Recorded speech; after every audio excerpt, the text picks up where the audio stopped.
te ou bien plaire et commun ou bien la conséquence c'est ça derrière l'union sacrée au monde parce que les Bemba les gens purs Bemba ce sont des affairistes politiques moi j'appelle ce sont oui je pèse bien mes mots ce sont des affairistes politiques ils sont là pour l'air il y a des imbéciles qui changent pas pour changer ça que jour ce qu'on a comme la politique active on a changer moka Bemba changer RDCT Moïse était non ce sont des gens où ils sont motivés, ils sont un peu non, trop c'est trop, on est changer Moka. Mais il est là parce qu'il dit que déjà ça s'est dit dans les couloirs, qui est ok, primature, ok, on a parti à MLC ou bien ensemble. Soit bon, président c'est Assemblée nationale, soit bon, ça s'est dit comme ça. Tant que tout ça chez moi, est-ce que vraiment c'est pour qu'on Kabila ou bien pour changer la chose? Dans 3 ans qu'il nous reste, tout va 2 ans lié parce qu'il y a tant qu'il y a occupation, infiltration est là. Tant que nos dirigeants toujours décider, décider la place dans vérité, la vérité, tout comparer les mal restent les mal. Il y en a là-bas. Les gens ont toujours déploré Bissau Congolais. Tenez qui m'a koya félicité peu importe moi et là qui a même la choté lo wasika moi la qui a pendant propagande rokende kotia qui gêne ekuna de façon qui booster nos soldats bazana na front bazareba. Donc ça limité à ça bon ko ça m'a tourné procès cette fois-ci mais qui Moutazana a prôné état de droit fait ce qu'il dit et ça Bissau bien quand même ba lobby moi bé ba que non fait ce qu'il a mis c'est pour à financer Kabila Joseph Kabila qui est derrière l'assassinat et à Papa Naé, à combien de présidents, ça s'est dit déjà.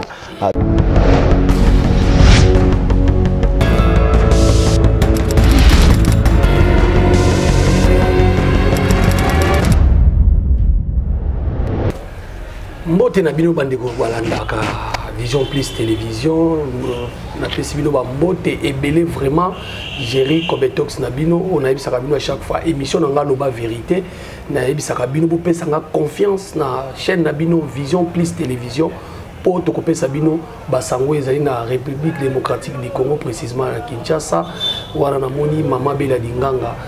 Pour toi, c'est une opportunité à cause de Siko et la Vision Plus Télévision pour nous couper Sabino ba information parce que tous obligés à couper Sabino ba information et puis mbote Nabino tout besoin na biso na ba province na biso et surtout na diaspora na pesibino ba mbote belé lelo na ko sala entretien na mona mboka Mike Ndenge oyazali journaliste politique et puis résistant mona mboka oyo vraiment sala kamakambo oyo etali makambo ya politique alobelaka politique poto sorana par rapport à l'actualité politique ezali informateur bati lukwebo bato belé baza surpris et puis bato belé basatanda ki na Jean-Pierre Bemba comme informateur bato belé basali sali derrière ba calcul mais to sorana par rapport à ba calcul wana et puis to lobela moi muke le 2 janvier mokolo yo soldat du peuple oyo lelo bato belé bakolela Mamadou Ndala tikaki biso.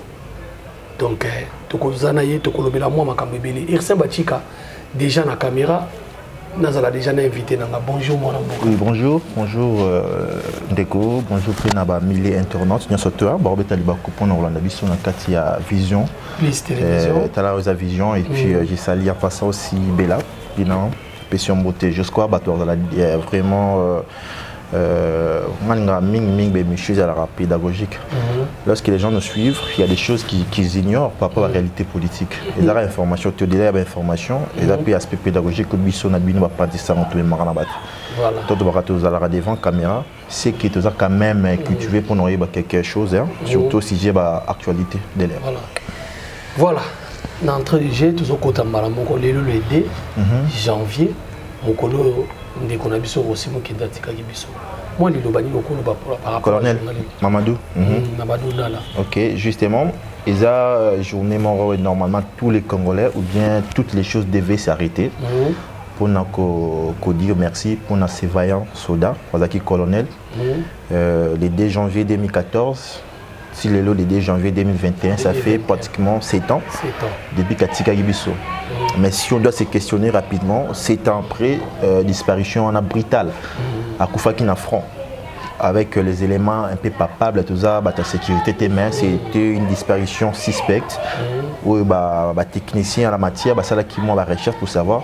Il y a justement les qui ont la tragédie. Mais 7 ans après, ceux qui ont un peu tout remettre en cause. Est-ce qu'il y a eu des poursuites, des démarches appropriées pour pourquoi pas dégager l'enquête pour savoir que voilà, il y a eu telle organisation, pourquoi pas telle nation, parce que nous savons très bien derrière pays Congolais,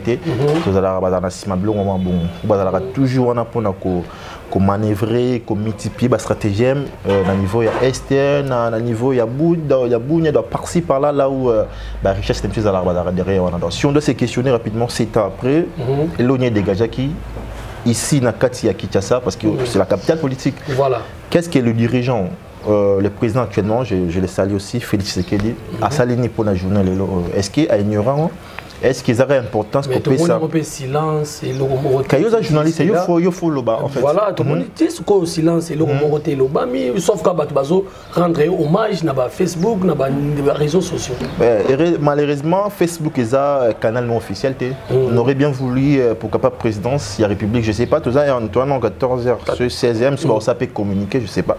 Est-ce qu'ils auraient important, ceux qui aiment au moins faire un communiqué, les voyants sur le colonel des soldats, parce qu'il était colonel. Je n'ai même communiqué, moi il ça peut bien, il y a encouragement, il y a ça là moi je sais pas, on est 16h, tu as le bête moi trop, peut-être ça non aussi, on ne sait pas, mais vraiment en tant que résistant d'ailleurs, je suis pas content, il y a qu'observer, c'était les qui dans silence. Parce que tous les cérémonies, il y a mon cérémonie raté, au-delà de la cérémonie on est beau au-delà de la cérémonie, rapport des forces, oui, entre État et État, tout le monde, parce que toute la vérité, ta vérité.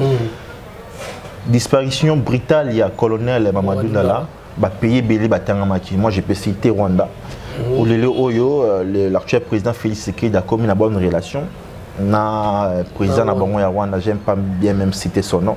Il y a d'autres qui ont tout ça à la réflexion. Qu'est-ce qui se passe? J'aime pas trop.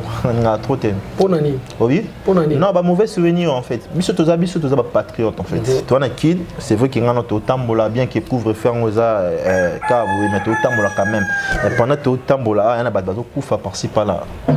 Ce sont des Congolais comme Yonangai. Bazokoufa, insécurité, donc même insécurité alimentaire. Ils ont prendre encore une fois le volume, ils ont augmenté de plus en plus. Donc c'est vraiment un souci majeur pour cause de la patriote, le Rabiso, la résistance.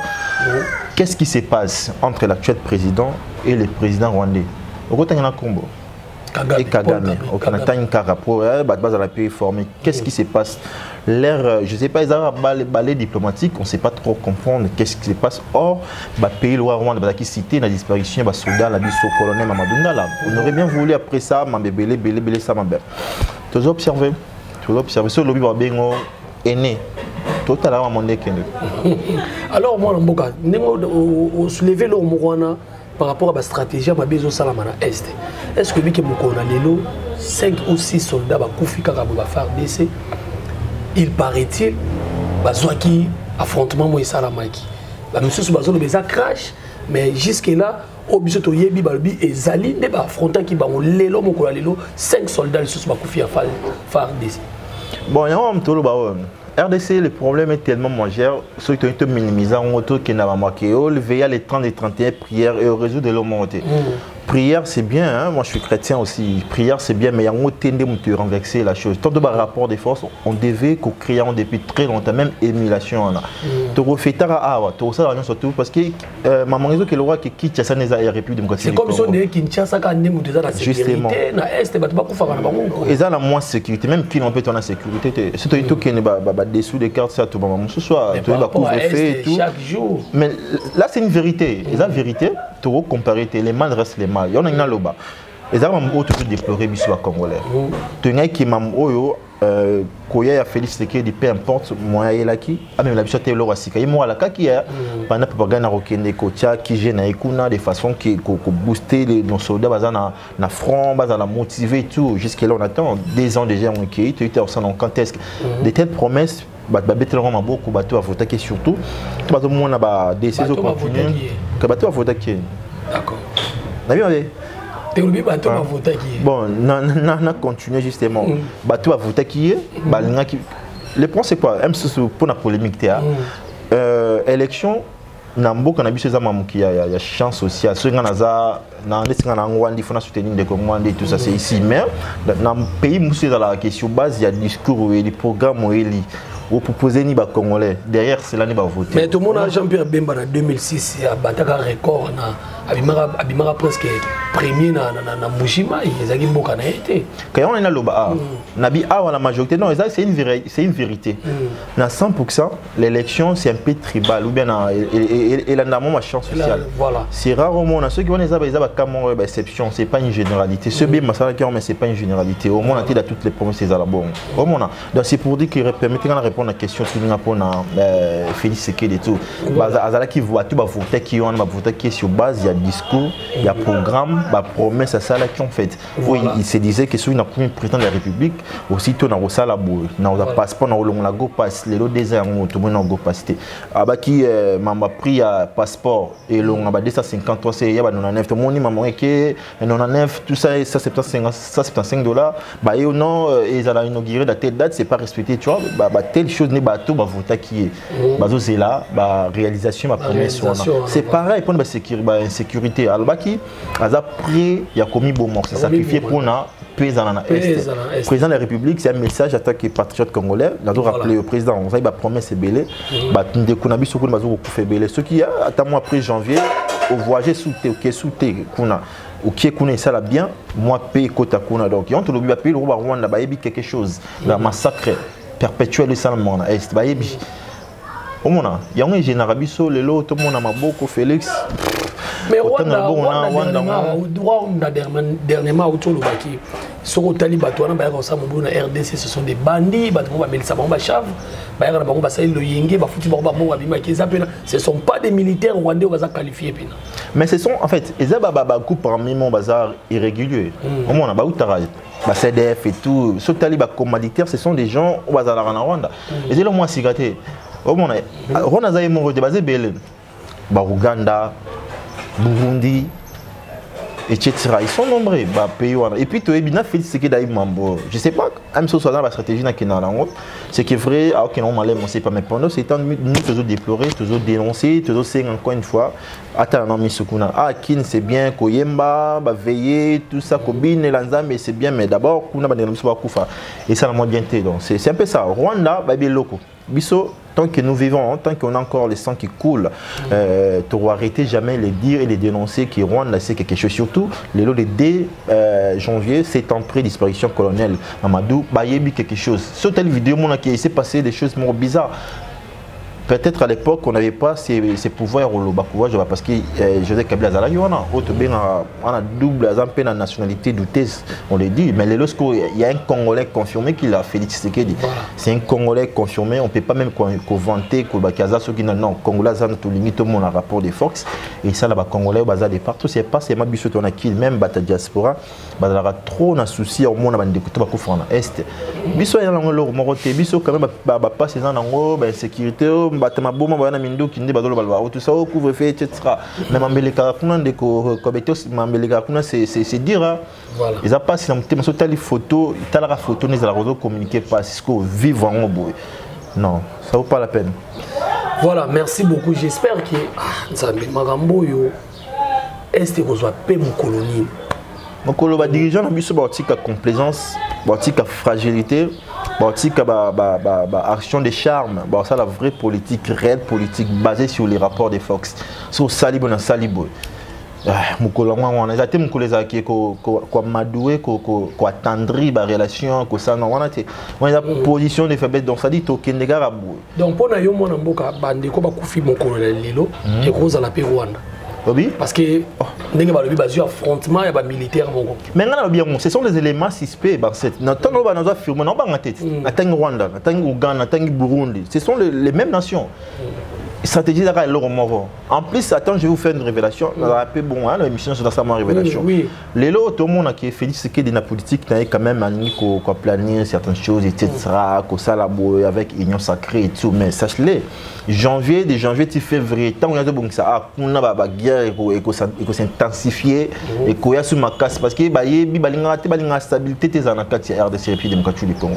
À chaque fois, ceux qui présentement aillent, soit un peu la base, moi qui toque et tout ça au monde. Imaginez janvier, tu es fêté, il y a une mission, mission qui est dégagée majorité parlementaire, du coup, donc c'est comme ça en fait. Il faut comprendre que politique, il y a RDC et évolution et c'est limité dans Kinshasa. Il plutôt informateur, militaire, FARDC, Bakoufi. Il y a dans le barrage, vous avez comprendre. C'est ça, vous avez comprendre. À chaque organisation interne, vous avez une réponse et à la cour dans l'Est. Tout ça, c'est la bonne. Il y a un dans le bas. Pour m'embêter là, le président de la République, il faut camper pour formater sa vision. C'est-à-dire, tout ce qu'il y a partage des gâteaux, tout le monde doit s'y retrouver à travers l'approche de l'Union sacrée. Je vous dis, c'est une révélation. Encore une fois de plus, l'union sacrée et que c'est leur côté. Et que ça est leur côté de manière politique, ils ont créé encore une fois. Et ça est leur côté pour le FCC Baye. Non, clair, non, moi je suis pas là. Moi je suis pas dans les débats FCC. Tout ça, dans la réelle politique. Ce que nous avons c'est Mboka. Voilà. Si ma base belé aussi dans la politique, c'est Félix qui dit actuellement il est dans la politique. Au moins, à l'objet que pour nous dans un rapport des forces vis-à-vis à Moutabenga dans les partenaires d'alternance qui est Joseph Kabila, il faut une IB majorité parlementaire. On a une politique, mais d'une manière tout le pour nous couper sa solution dans la RDC et c'est résumé dans le champ et belé sécuritaire, économique, social et tout. C'est vrai que politique et financière de tout, mais dites-vous les lots union sacrée pour créer une crise. On a pour sa crise de façon que 2021, 2022, élections 2023, en tant qu'analyste politique, ça va de notre mission, anticiper bien sûr l'événement, tous les informations, toujours réfléchir. On peut analyser, anticiper l'événement. Est-ce qu'il est conscient? Il est conscient aujourd'hui que c'est vrai que Kabila n'est pas grave à Moto. Ce qui Mobutu 32 ans après, puissant qu'il était à Tikabi Sobomo Joseph Kabila, il peut aussi partir. D'ailleurs, là on n'en disconvient pas. On sait que c'est une fatalité à Rokenara. Mais est-ce que schéma nous a bien préparé? Est-ce que à ce moment la gravité ou bien la plaire économique ou bien la conséquence derrière l'union sacrée? Parce que les Bemba, des Jean-Pierre Bemba, ce sont des affairistes politiques, moi j'appelle. Ah bon? Ce sont, oui, je pèse bien mes mots, ce sont des affairistes politiques. Ils sont là pour l'air. Il y a des imbéciles qui ne changent pas. Il faut changer ça que jour, ce qu'on a comme la politique active, on a changé Moka. Bemba a changé RDCT, Moïse était, non. Ce sont des gens qui sont motivés, un peu siliki, non, trop c'est trop, on est changer Moka. Bemba, il est là parce qu'il dit que déjà ça s'est dit dans les couloirs, qui est ok. Primature qui n'a parti à MLC ou bien ensemble. Soit bon, président si Assemblée nationale, soit bon, ça s'est dit comme ça.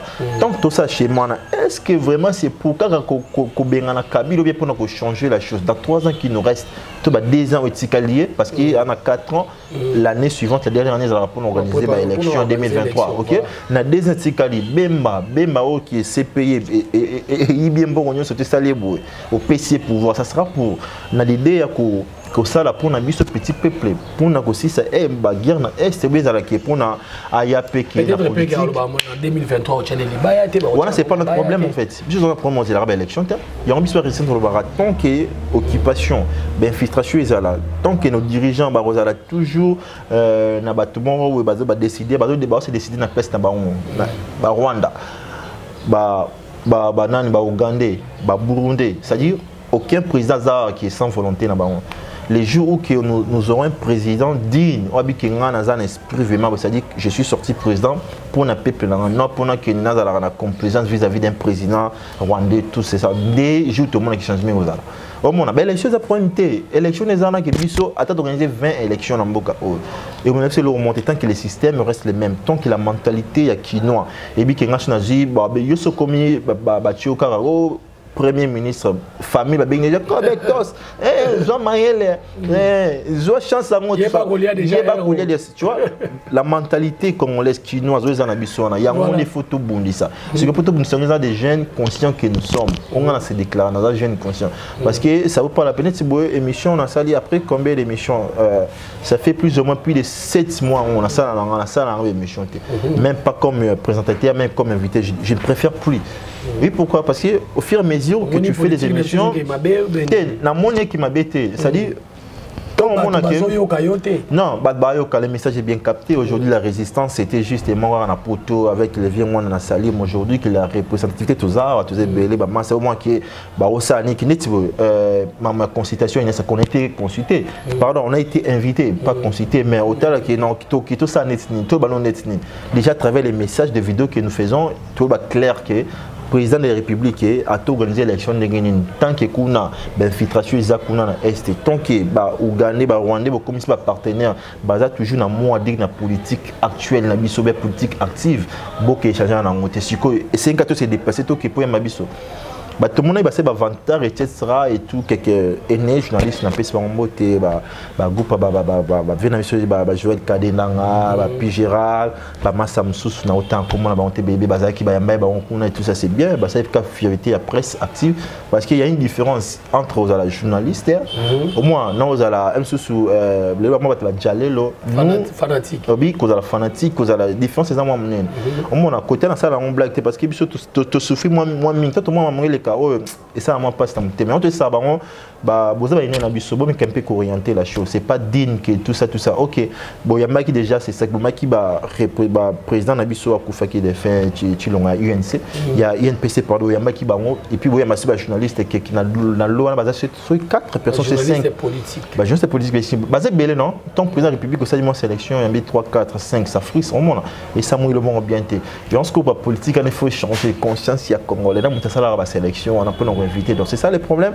Toi qui est gauche, droite, tant que le bara, tu organises plus de 5 élections dans le monde. Tant que politique est mort, tant que non, les Rwandais puissants, il faut que malais, mais balai diplomatique, Rwanda aussi se prépare vis-à-vis de cela en fait. Mais les temps, il y a quoi pour conscientiser les Congolais que nous sommes. Oui, ça va manquer. Ennemi Nabino, Azara Pembe Nabino, et ça va Rwanda. Donc, Congo, il faut que la cata ben oui, c'est clair en fait. Tant l'indépendance aujourd'hui, qui est tant indépendance, arrêté qui n'a pas pouvoir décisionnaire, ce qu'on a sa dictature en place. La France est colbano qui soit que ça la nigo non, tolini ingéracité étrangère non. Il faut voir que c'est vrai. Toi que le jour RDC sorti dans le Gozala avait dit de manière générale non. État sécurité, état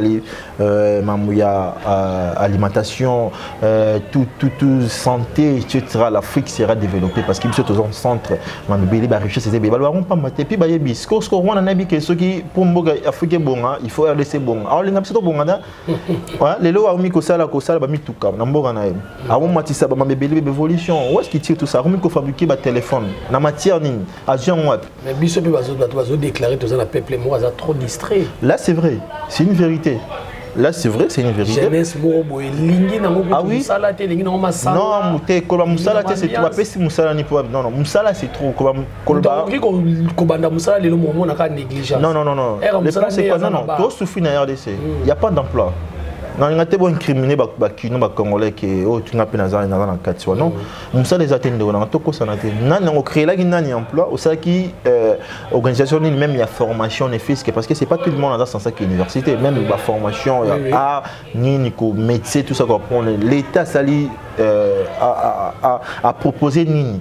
À Sali Moussala Nini, il y a un moment où les gens comme les bandas parce que les bandas ça va quand même par rapport à bon qui va comme on est distrait c'est vrai bah on comprend l'été qui va politicien et bazo quoi bah endormi bisola c'est vrai bah distrait bah on comprend que les changements il y a beaucoup de panaillés dans souverain premier que tu es au moment ils attendent à Sima Félix c'est que là Simaté à Martin Fayoulou il y a Moïse Katumbi tout ça ce sont des politiques bah on a pour intérêt d'abord il y a bah on a parti na bah ils ont de changer. Les lots primatiques, ceux qui pas MLCB, non, bimalanga tapis bazaïba. Bon, ça pourcentage, ils ont tourné qui MLCB. C'est ça la même chose. Na point wana primature wana. Est-ce que Jean-Pierre Bemba, les lots sont primature, est-ce que yem ta ko travailler tôt? Bon, moi je pense que là c'est une réponse déjà connue d'avance. Bemba na Moïse Katumbi ba travailler qui le poto comme la union sacrée. Ba travailler qui longuement ba boya qui cause la opposant éternel il a fait ce qu'il dit par contre des failles là-bas qui vraiment il s'opposait farouchement à pouvoir na yo déjà ben a toujours le président élu pour dire que bah déjà ba masse na ya boy. Après cette histoire à Genève bah ça l'aura très bien.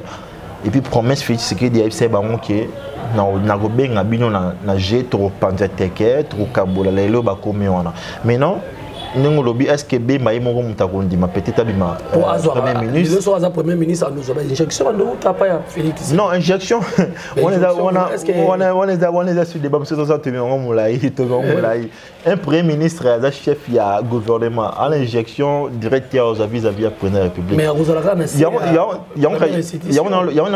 là c'est vrai la première institution il y a président de la république institution président de la république il y a président cité président de la république Yemoro on prend là c'est vrai c'est mais c'est que appréciation ils ont dépend na Yemoro Bemba au monde mais n'enga na yebi quand même na moi charisme za la moi ni na za la alors ça déjà ça se cite bah non ça bimi pas pessier président il y a Assemblée nationale à route que là on soit Bazaïba déjà ah ouais ça c'est dit déjà mais c'est que même babi mutoa obima les fois dans la bonne relation na président de la République au monde ah oui ça c'est dit déjà et ma critérium babi qui te paye sur MLC mais il faut proposer président de la République ça dit et la politique là donc mutoa obima les fois dans la bonne relation na président de la République au beau avec ça les sous maman fait Kabila Salaki c'était ça le schéma.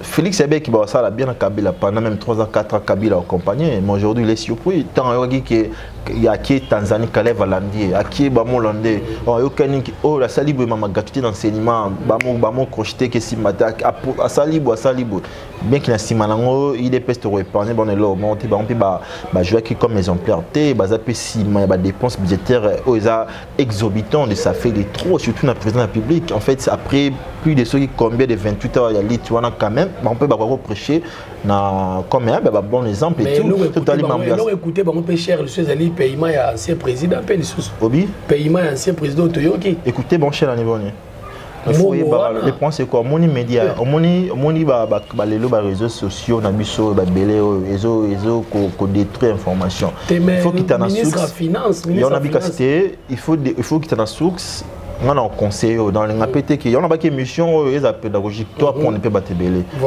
tant que le bic est à un appui de 600 combien de $1000 ils a tiré par pourcentage au président de la République soit comme salaire là bon le monter et puis et Kabila il y a tout ça il doit ça quand on fait ce qu'il a même président il est au courant de tout ceci mais pourquoi son temps il n'avait pas dénoncé pourquoi son temps il n'avait pas que ça les lots et comment il pourquoi ça les lots ils ont une campagne une campagne numérique tant motolingo au affaibli l'autre c'était pendant les temps qui nous a qui Félix faire le bac il faut ce que bim ça Kabila ma bé vraiment ma bé wa na wana bomi ça il faut ce que bim ça on dit ba salaire moi c'est bien fait bim ça entre temps bim ça on boy même ba Kabila pe ba armée numéro qui va tout dire non bon autour de 668 000 combien de dollars on a pourcentage au dans le salaire à président public maintenant salaire à président public ça combien donc au bon on a pourcentage à président ah oui donc salaire des autres dépend à où Félix ce qui est touchara pourcentage tiré de cela, je ne sais pas affirmer la chose, il y a au moins qui n'a pas un pourcentage. Voilà. Donc, par exemple, ceux qui auront $100 000, hein?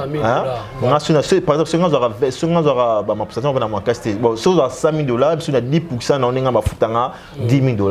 Mais c'est ceux qui ont pourcentage correctement. Donc, salaire au Félix, au Kabila va foutre tiré dans le pourcentage, il y a rémunération au président public à Zorka. Le président public qui est bien sûr Félix.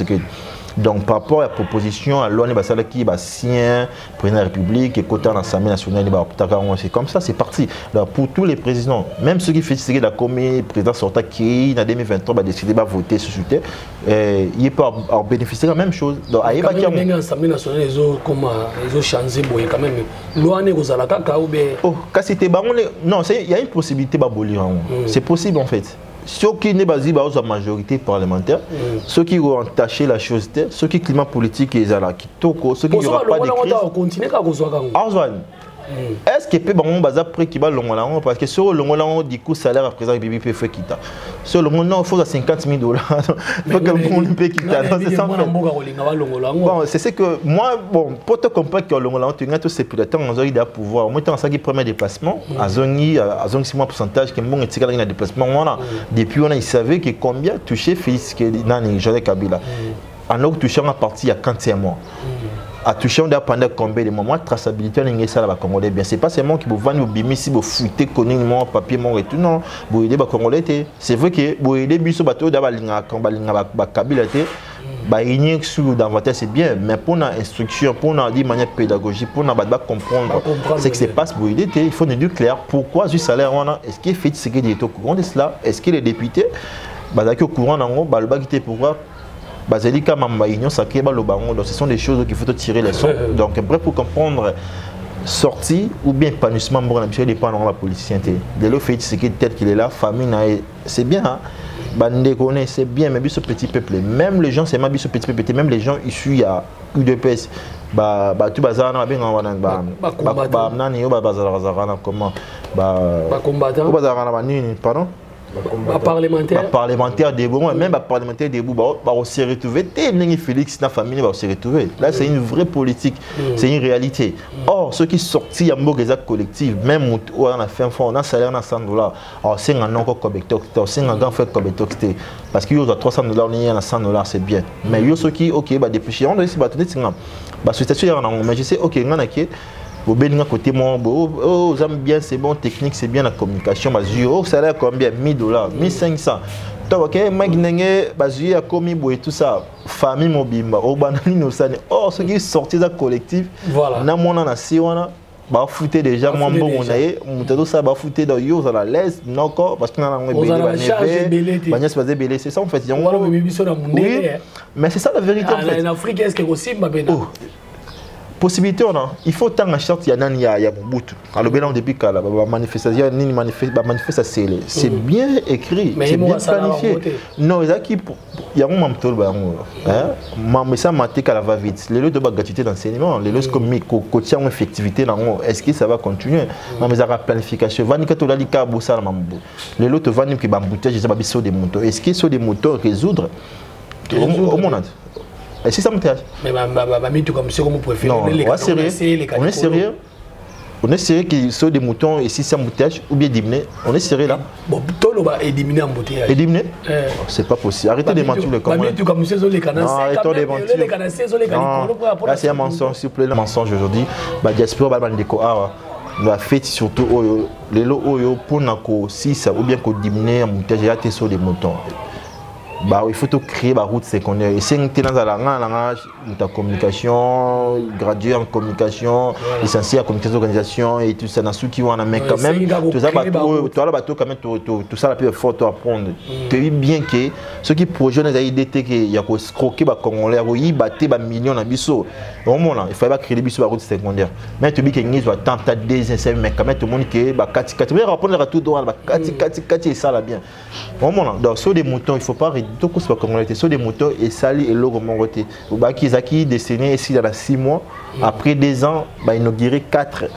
On prend bah inaugurer 4 à Pamba. Na 4 on a bota l'affichage dans bota même na panneau. Bah le lot déjà comme mourir ça l'accident on a ce ils sont et ça n'a bien. Non, les pense quoi il faut qu'on il y a des problèmes dans tout mais au delà de la binopé côté organisation est-ce que bah préciser dans panneau et circulation que il faut pas qu'on rouler au delà il y a 40 chauffeur comme moi tout est bon est-ce que eux ils ont boulevard à respecter on a pas panneau donc voilà donc ça va comme on était donc sur des moutons ça les bien basé ba millions d'abisso bah ibi et tout donc c'est bien grave pour cher bah ibi c'est bien même déjà pour ça les lorotés embouteillage toujours donc c'est un peu ça voilà tout le monde qui est derrière la shit pour le Billy Kambuya premier ministre j'espère que Bati Lukono désormais formaté bon au pays dans un tout bon moi je mérite tout classifier la chose je suis technicien Bati Lukono boza ba nommé était informateur au moment là ba PC les présidents puis ba PC mission d'information au moins mais bah lobby non mais il y a une erreur on a rédacteur il y en a sur un rédacteur les correspondants à actualité.cd j'écris à part ma présentation tout ça sur les républicains.cd les médias on est à terme pour classifier la chose qu'on dit que c'était un communicant on n'y prend pas d'informateurs et tout au moins bah PC mission au moins la PC mission est au et tout mais informateur parce que aussitôt les formateurs comme la constitution de reconnaître c'est après élection une élection 2018 des acquis il y a 2019 des acquis 2018 pardon élection 2018 ok Kenda bah non Kenda 2 ans déjà et Kenda Félix donc c'est bien na si solo baté non comme on a 2 ans déjà les déjà parce qu'il y a 2 ans les sous en tout cas, de Kemba, on a des appels rapidement. Donc, après l'élection 2018, on a des constitutions reconnaître que ce qui y a aucun parti politique et une majorité, va appeler ça dans le pouvoir. Parce que ma misate qui est dégagée, majorité exactement ma coalition politique, on est de FCC, non. Il y a des escroqueries d'avance. Mais à son temps, je ne sais pas pourquoi Félix dit non, il y a coalition avec un partenaire Kabila normalement il fallait qu'il y ait un nommé informateur mais tant à comprendre que élection de 18 ans en fait, avant de pouvoir comprendre que non, il y a quelque chose qui plane là-bas dans l'Assemblée nationale. Il y a tout le monde qui va se déclarer dans la majorité parlementaire après avoir la pétition qui signé contre le bureau qui en place, tout le monde qui va voter contre Bango. Donc il faut que tu aies une mission d'information. Qu'est-ce qui se passe? C'est ça en fait la mission actuelle. Informateur comme tel, il n'y aura pas un bureau comme ça, ni un soir. Non, non. PC président, PC mission. Est-ce que PC soit mission, on est à violation de la Constitution? Voilà, c'est notre débat. Moi, je ne suis pas juriste. Parce que ça fait débat. Violation, ça fait débat. Il y a un éclaircissement. On a un technicien en communication et information. On a juriste. Ce qui est vrai, la Constitution, surtout autant en tout le monde déjà on a vu ce armée numérique, il y a UDPS, il y a tout ça, il va communiquer. En 2012, tout le monde a débat oh non, le président agit sur base, il y a ordonnance, non, il y a un communiqué. Parce que on a vu juste un communiqué qui lui par directeur adjoint à la présidence, il y a la présidente Christian, tout le monde a qui a communiqué. Ça qui débat la violation intentionnelle de la Constitution, le président juge sur base il y a ordonnance qui a communiqué. Maman il est pour communiquer moi en 2012 au directeur cabinet puis à l'époque. Justement, ça qui juste un communiqué, qui appelle ça qui Mwando, le fait Mwando, Koufatika Bisso, appelle ça qui est même mission. Donc c'est un peu ce monde dans pièce contre les c'est un peu ça. Moi je ne veux pas vraiment que quand on a débat dans la technicien, information et communication, c'est vrai que je suis scientifique, tout le monde appelle qu'est-ce qui se passe. Maintenant déjà moi quand moi jurisprudence ces ans qui est 2012 et ça bon déjà Bino va FCC au banni. Donc quand vous comprenez les dires dans au moins mystique au placé dans Rosa Mutawa puis au moins non, c'est honnête. Non, violation constitutionnelle. N'a technicien communication et journalisme, information. Donc ça dit, n'a été technicien, juriste était. N'a lobby n'a pas si simplement typique. Batou, il y a armée numérique, il y a FCC, lobby il y a IDPS. Il y a d'abord FCC. Il y a FCC. Le président de la République, il agit seulement dans l'ordonnance, non à communiquer. Il va violer la Constitution. Voilà. Surtout après déjà que le gouvernement a été formé, déjà depuis plusieurs, 2 ans, ce qui est 1 an et quelques, après il y a une chose qui est dégagée, nous avons la majorité dans la majorité dans si qu'on réponse, réplique, il y a armée numérique, il y a cash. Bah répondre en 2012 déjà, il y a aussi un communiqué, puis Kabila à travers bien sûr son handicap. Ça peut communiquer normalement le fait nani mwando kufa au moins on a suivi on a pris mes exemples maintenant batu bata la biso na bino botirer nga jury c'était pour conclure et puis violation de la constitution ils ont raté un journaliste et caméraman yo présentateur tout dégageant il y a moi ce que photos on a biso nga réfléchir moi excusez-moi pour nous vexer batu biso doit congolais to nini que ma maison en normalité changement dans muto wana tout le monde n'est pas censé être juriste, tout le monde n'est plus censé être journaliste. Il faut autant. Moi, quand je suis un journaliste, c'est parce que des formations et des professions. Et puis, je suis reconnu, je ne sais pas si je m'accorde ici. Et puis, je suis reconnu d'une manière nationale depuis 2016. Le 2020, donc 4 ans après. Nationalement, on dirait c'est comme si on a un problème avec les journalistes. Non, non, on a un problème avec les journalistes. Non, on a un problème avec les mais je n'ai pas compris justement la logique. La logique est déjà présent sur UNPC. Si vous ici, je vais surtout. Au Robenda. Bisogno surtout tout ça, bon, et ça parce qu'il y a un aspect, c'est pas une obligation, mais jusque là, toi le reste mon compte, ou qu'ils ont même pas reconnu et tout ça, c'est ça UNPC. On a que ça. Au moins, tu auras, mais déjà des dirigeants d'Abisso et par rapport à quelques journalistes politiques. Tu as mis tout le monde qui sélectionne qui sur base de quoi. Et ça, on va bien mingi à Félix Sekedi, et ça va te mingi à critiquer la réalité. Parce que si tu as tellement de longueurs, ils disent oui, bah Thomas Zaki, pour nous temps, pour nous remonter. Christian Bossé, Mazaki, wana. Nani des choses. Nous moi bilongi belé belé. Peter DG Peter Chani. Peter Chani Azalaki. Et Joël Cadet. Déjà autant c'est bon. Autant c'est bon. Monsieur on a autant là on va Peter Chani, bah Joël Cadet, bah mon grand frère à Scoop.cd, grand frère Ino, il est pas Azalaki et tout. Donc voilà. Parce que tout na critérium mais agéni. Pourquoi il fallait bah il faut tout solo là on peut on a vraiment terrain ce qu'on est beau là on a prend un compte bangoté baza ba responsable ba média là ba on a pena responsable média là et baza ba père de famille on a pena père de famille ba na ndako na ba moi si chez moi ba avec il a pena mamnanga et tout donc na compte bangoté ba ça là à côté ba ça là on a pena zara côté c'est ma peuple il faut que tout s'assumer mutada si ma peuple na muta jelo là il faut tout ça la mabo merci voilà question dans ce kezali Edi Kapen, grâce présidentielle. Le Bané Rosani.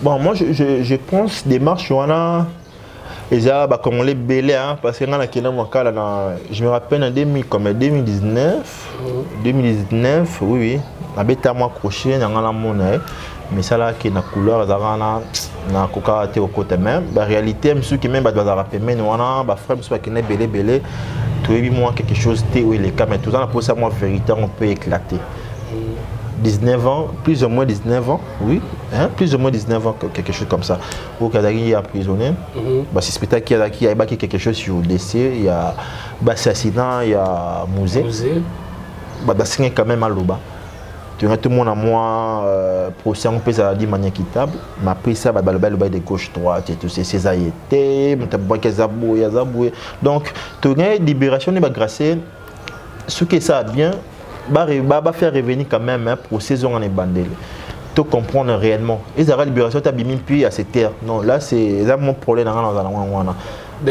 après 19 ans, il ne peut pas sortir pour ses terres. Non, on n'avait pas. C'est bien pour sa famille et que ça va bien.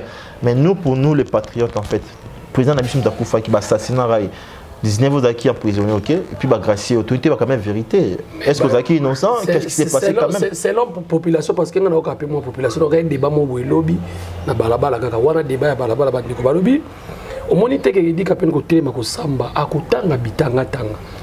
Et quoi que bimati na lelo yo bato to za bango lelo na gouvernement oyo mona pe ba komba bato musu pe bimina kati. Déjà c'est une information de plus. Démarche lelo qui est dit qu'apen na papa le qui a confrère na CHK Bongo Abima. Les acquis démarche moi entreprise depuis très longtemps même na Olengankoy. Déjà ça la moi démarche après ça comme moi ils a ba no finalement mais lelo quand même gloire à Dieu à travers ce qui dit Abimi c'est quelque chose de bien. Yo bangani ba kombo. Hein? Et qui nous a ba kombo Amérique le pays atanga manakati ndenge c'est là ba ndeko ba lobi na balaba ba mo esuka soka ba atanga ba américain excusez-moi américain ba coopérer na fachi excusez-moi na c'est gawa muke comme na bi mamo ya dépendance ya ngo étranger c'est ça le problème dépendance étranger ah bo ba américain ba français ba bima parce que le président actuel Azana non hein ala soutenu par na bien ala soutenu entre guillemets par américain OK lobby nango ce qui les lo to soigner des parts d'habitude pota auto soigner bien été éclater vérité mais c'est un danger permanent pour tous les présidents ngapine singa bosser putain na président na banga au monde parce qu'il y a déjà assassinat nambo comme ça ça bon temps on t'a couffé il faut que tu ba tracer traçabilité ils boue et bang ça rabat nous ba na sima dabino lingi ko bang ce qui Amérique ba Amérique na sima ko bang na ngona ba déclarer ni guerre Ceux qui font, ça peut ça n'est nini. Il y a bis c'était bis au niveau congolais. Non, bis on a posé te ba kamé président na bis Koufa, c'est un Congolais. Donc pour nous so ba tenga te ba pays wana ezali ko ça donc. Pour nous vérité il y a un problème wana. Pour un problème. Peuple. Non, tu dis que c'est peuple maram. T'es peuple parce que Toyoka qui va demander parce que ça la débat. Peuple il est très d'accord avec ça. Aligné c'est bien, il est très content. Bah gracier ceux qui parce que moi nuance peut bah gracier maintenant on a limité parce que ça ce qu'il faut des manches administratives qui tout ça il y a malamment tu as gracier malamment mais c'est qui sûr déjà il y a déjà pas mort bien écoute ça n'a même pas qui déjà parce que signature mon conti dans la signature ordonnance vraiment big que non ça gracier tous les gens en sont simade on est là tout le monde hôtel mais là donc c'est un peu ça OK mais au-delà de cela moi je sais les peuples les contents après que vous allez content on a pour ça parce que clarité il y a procès on a yeba donc ça limité à ça bon que ça m'a procès cette fois-ci, qui est Moutaza, on a un état de droit, fait ce qu'il dit, et ça a bien quand même. Bah, lobby moins belé, bah, que non, fait ce qu'il a mis, c'est pour à financer Kabila, Joseph Kabila qui est derrière l'assassinat et à Papa Naé, à combien de présidents, ça s'est dit déjà, à tous les balles et tout, dans sinon diffamé, ça s'est dit. On peut bien battre le lobby. On peut se battre dans le lobby. Dans le lobby, tout le monde là. Dans le lobby, non, fait ce qu'il a mis, c'est pour Kababa, à ça, attends, la vérité, Kabila et tout ça. Maintenant, on a une question, c'est que ça bon. On est années en cas.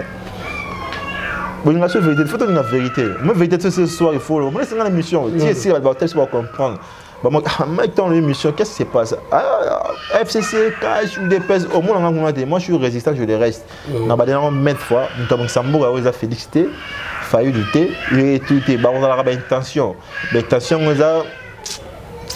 Et un peu, méga peu charmé, on a banana bango, famille na bango et tout ça. Les lots sont tout après 2 ans, les lots n'habitent pas ceux qui sont moi contre ceux qui matchent comme mais bah combattre bah parlementaire debout bah le vérité bah se retrouver même moi fanatisme ça fait bien moi dès qu'on a vu ça président a vu ça parti tu vois bah accompagner mais en soi il y a pas un grand changement on peut pas aussi cause un peu trop rigoureux tout ça exigeant tu dis que dans 2 ans dans niveau Kabila tiré la mboka fait ce que tu dis qu'il a du boulot à faire on peut d'abord changer l'homme congolais que nous sommes mentalité il peut se changer mon européen tant on a changé parce qu'il n'est pas parfait tant on a changé l'homme congolais parce que le président a mis changé puis on met belé a mis changé la ben oui mais belé il faut changer c'est un président de la République dans le conseil bruité j'ai des amis qui travaillent avec lui je pourrais leur dire il faut changer mais belé il faut quelque changer la type politique parce qu'il reste humain bien qu'il est président dessus il y a battu surtout dans le mot mais humain. Voilà, merci beaucoup Tokomi Nasuka. Bateau balandi ngai na yo bako retenir na passage dans l'émission. Bon, moi je pense que le message dans les alara toujours en tant que patriote congolais. La rota la bino ba congolais baza partout à travers le monde, la diaspora congolaise et surtout pourquoi pas les congolais bata la rapper. Après mission pe la namanangwa. Et puis voilà donc moi je peux on a rôle ba bino na ba ngala facile, on a rôle ba bino congolais. Vous avez le monté ba individu, ba acteur politique. Vous avez le monté, vous avez toujours déçu. Ce n'est pas rappelé depuis 2006. Combien vous avez dans MLC? Bolongo boye IDPS. Bolongo boye parti bo changer même si le monté. Mais le jour où vous changez beaucoup mara pour na RDC, beaucoup maintenant naza muluba, naza mwandi, naza censé karaté, na betela maboko mobutu.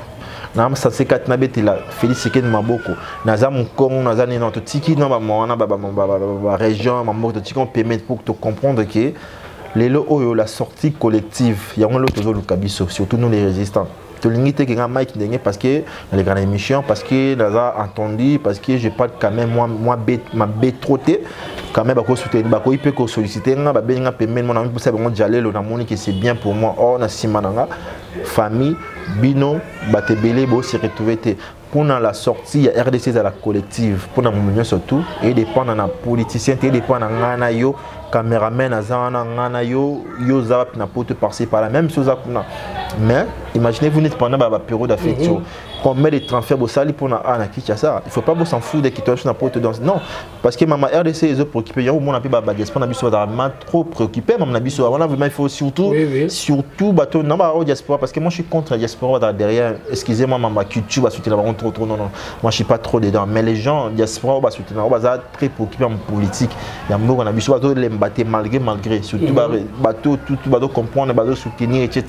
Que la peine est à chaque fin il me faut tenir la non corps papa tout ça toujours préoccupé il faut si que bus na bien tout élément ce qui n'est à travers les messages simples la démarche est si simple à travers une résistance globale.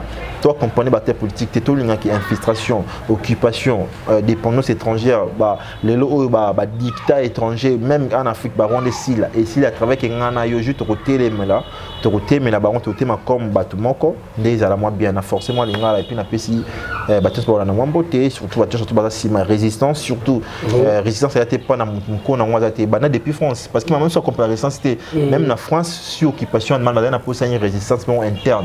Il y a un but, toi, on a 4 classes. Je crois, message qui est malé, mais voilà. Donc, tout changer mon cabisso, tous les politiciens, on les a distraits. Bon, toujours déçu. Merci beaucoup. Voilà. Merci pour notre plateau. Merci pour Bella pour notre plateau, je crois. On est ensemble, tout ça, la rabouille. Et ça, moi bien. Chaque émission, les Zambia, tu peux si merci, je crois. Bon, on peut y aller plus de 6 mois. Dans ça, l'émission, on a raté. On a Twitter. Solo. Mikolo ngana kwa c'est que tu ça ma pour micro na donc merci beaucoup voilà merci beaucoup voilà tozaki bongo na ndeko mwana mboka Mike Ndenge wazali vraiment journaliste politique et puis analyste politique et puis résistant donc là à chaque fois mieux vaut na kufa la mambo na lobo ki na kufa la malaria parce que mboka oso ito lobité je te jure au sudaka bobo bimatote kiam donc tozaka na mboka na biso yo tosenga na tata mokonzi ekolo en tout cas et le bien tande ko na biso Rex Kazadi ngana ebaka soki to zui ba faire yo makambo yo changer mbala moko donc il faut makambo changer ba congolais ba kolela mingi tala na ba fête awa banda ko msozo kana pasi so ce mona ni soki na 19h. Donc, passe Makasi. Merci beaucoup à Bandeko Bolandi Biso na Vision Plus Télévision. Merci à Maman Bella Dinganga. Merci à abonner. Tout bon continuer. Qu'on s'abonne. Puis, mot d'ordre est à moi qu'on ose vidéo. Qu'on a l'égoïste. Et TP Samoninga na WhatsApp, na Facebook. Pour aller au Kabasango. Tu me mets les bidons d'émission na Biso. Loba vérité. Pour sentir que moi, na mboka Mike Ndenge a l'obi vérité. Merci beaucoup na Yersen Bachika. Na Sima Caméra. Tokutani na numéro Moussousou Koyamba la Sima. Bye.